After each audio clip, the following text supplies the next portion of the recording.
Today's reading is Job 5 through 7.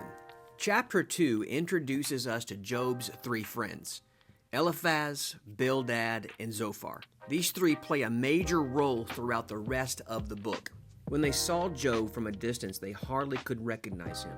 Overwhelmed with sorrow, they wept aloud, tore their robes, and threw dust in the air. Then they sat with Job on the ground for 7 days and nights.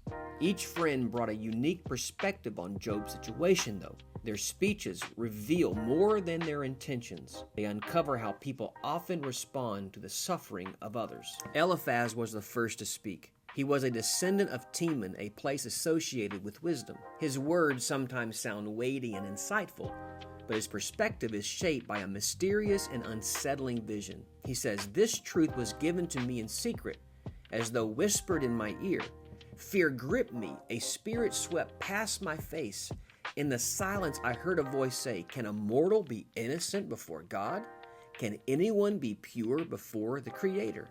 Eliphaz builds his case on this experience and begins to counsel Job. He concludes that Job's suffering must be the result of some sin. He declares, "Behold, happy is the man whom God correcteth. Therefore despise not thou the chastening of the Almighty." Eliphaz assumes God is disciplining Job for wrongdoing. And at first glance, his words seem biblical. Scripture teaches that God disciplines his children and that he is righteous in his judgment.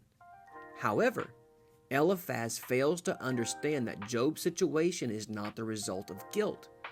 God had already said that Job was blameless, upright, and a man who feared God and turned away from evil. Eliphaz's theology was too rigid to account for suffering apart from judgment, and he was operating from the retribution principle, where it says God rewards the righteous and punishes the wicked. And so, since Job is suffering, he must be wicked. That's the conclusion Eliphaz comes to, and it will shape his arguments for the rest of the book. Jesus later corrected this line of thinking. He said the rain falls on the just and the unjust. Suffering is not always the result of sin. Job's trial wasn't a punishment, but a test rooted in God's confidence in Job's integrity. We should be cautious before assuming someone's hardship is God's judgment. Like Eliphaz, we get it wrong when we believe that someone's suffering is due to some secret sin or that God is angry with them. Sometimes people experience suffering simply because they live in a broken world. Other times it is because God trusts them to remain faithful, even in the midst of pain. The story of Job reminds us that trials are not always a sign of sin. Sometimes they are a testament to trust.